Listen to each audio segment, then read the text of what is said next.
এক কাপ চা খাইতে যাব, তার জন্য 1 ঘন্টা জ্যাম আর 150 টাকা ভাড়া। Yes, this is the city of Dhaka. চা খাইতে গেলে এখন এটা নর্মাল না, এটা একটা মিশন ইম্পসিবলের মতো। দেখি আমি তোমার চোখের অনন্ত মায়া, বুঝিনি আমি সেই মায়াতে আমার তবে না। আজকে আমরা বের হয়েছি একটা সিক্রেট লোকেশনে, ফারুক মার্কেট 300 ফিটের ঠিকই পাশেই। জায়গাটা এত নিরিবিলি যে গুগল ম্যাপেও কনফিউজ হয়ে যায়। ভাই তুই শিওর? শুরু হলো আমাদের জার্নি শনি ক্লাব থেকে। দোতলা বাসে উঠলাম। বাসে ওঠার 2 মিনিটের মধ্যেই বুঝলাম আজকের দিনটা আমাদের জন্য খুবই খারাপ। জ্যাম এমন লেভেলের, বাসে বসে থাকা মানুষগুলো দেখে মনে হচ্ছে নিজেদের লাইফ নিয়ে ডিসিশন নিয়ে রিথিঙ্ক করতেছে। এক একজনের ফেস রিয়াকশন এক এক রকম, কত কিছু না চিন্তা করতেছে এই বাসের ভিতরে বসে। খুবই দুঃখজনক বিষয়।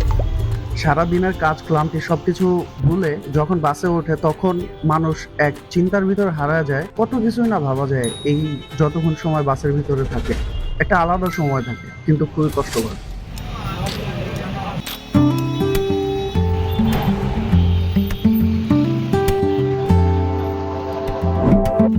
অনেকক্ষণ জ্যামে থাকার পরে খিলক্ষেত নামলাম। খিলক্ষেতে মানুষের অভাব নাই।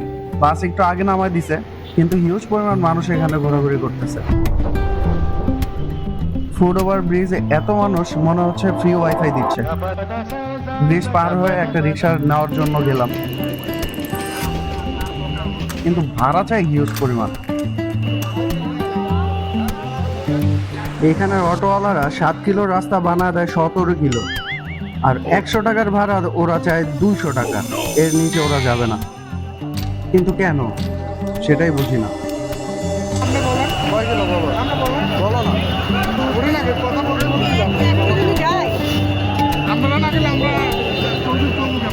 এর কারণ হলো ওদের একটা সিন্ডিকেট পাবলিক করে বোকাচোদা পাইছে।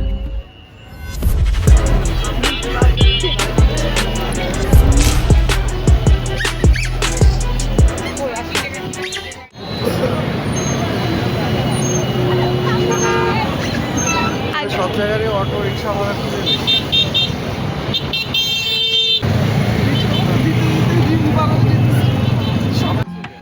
Beautiful JSCO, clumsy, clever, bright and bold. Every little hack you roll, still holding up the world. Found you in a folder. Finally 300 ফিটে আসলাম। Ancient repo. এই রাস্তা দেখলে মন ভালো হয়ে যায়। অনেক বড়, ক্লিন, কোনো জ্যাম নাই, পুরাই একটা আলাদা ফিল দেয়। Indentation, little jokes you. বাংলাদেশে 300 ফিট অনেক বড় ফেমাস একটা স্পট। কে জানি বলছিল 300 ফিটে যদি কোনো ফটো না থাকে তাহলে নাকি বাংলাদেশের সিটিজেনশিপ পায় না, সার্টিফিকেট দেয় না। কিন্তু দুঃখের কথা এই যে আজ পর্যন্ত আমরা একটা ফটো তুললাম না এই 300 ফিটে। ক্যামেরা বের করলেই মোবাইল বলে নট টুডে ব্রো। সন্ধ্যার গধূলি বেলায় পৌঁছালাম আমাদের সেই সিক্রেট চা স্পটে।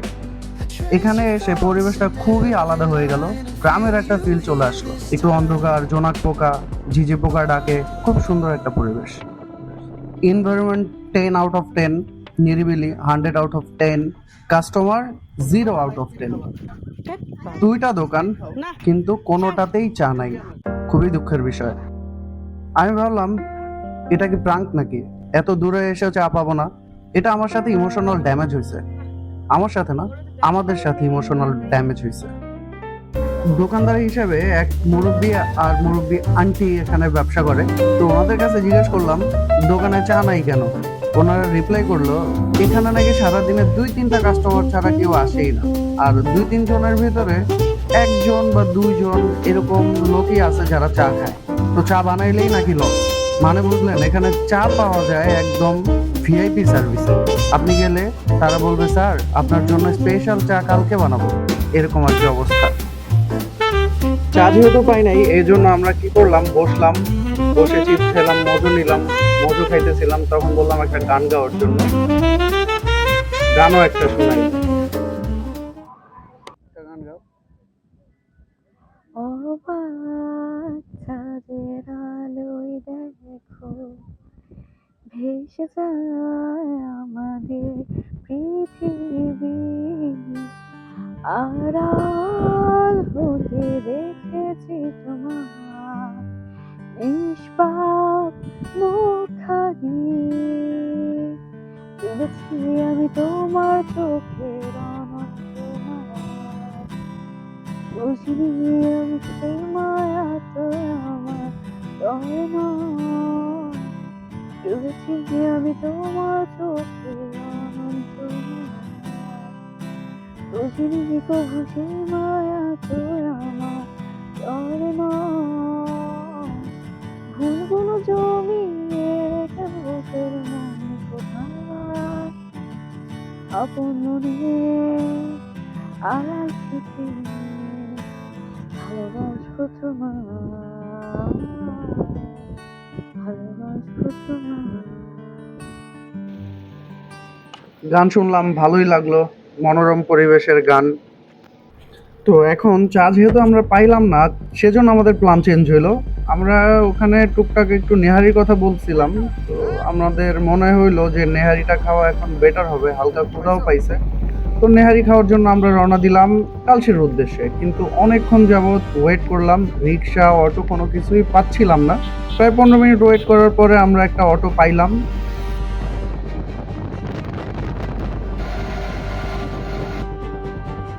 আজকে এই পর্যন্তই, 300 feet, tata, bye bye. Auto নিয়ে আমরা সোজা চলে আসলাম খিলক্ষেত। খিলক্ষেতে একটা বাসে করে আমরা কালশির উদ্দেশ্যে যাব। বাস আনফরচুনেট পেয়ে গেলাম তাড়াতাড়ি, কিন্তু এখানে একটু জ্যাম ছিল, তাও আমরা কালশি পৌঁছায় গেলাম।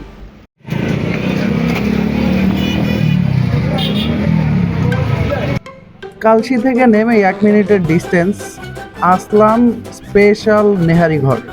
এখানে নেহারিটা অনেক দিন যাবত দেখছি, কিন্তু আসলে খাওয়া হয় নাই কখনো। তো আজকে আমরা ট্রাই করব এই নেহারিটা। নেহারি খাইতেও ইচ্ছা করতেছিল দুইজনারই, সো দেখি কেমন লাগে। চা তো পাইলাম না, নেহারি খাই।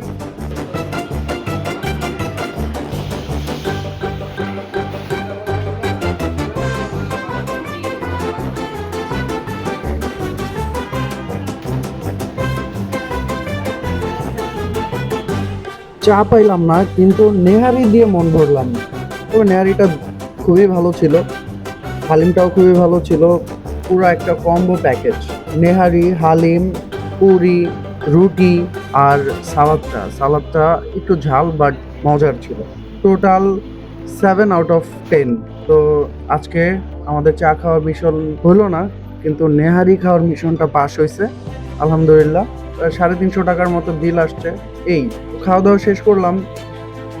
তোমরা যদি এই সিক্রেট লোকেশনে যদি যেয়ে থাকো তাহলে অবশ্যই কমেন্ট করো, আর সেলিম মামার স্পেশাল নেহারি যদি কেউ খেয়ে থাকো তাহলেও কমেন্ট করো কেমন লাগছে তোমাদের কাছে সেলিম মামার স্পেশাল নেহারি। এই পর্যন্তই।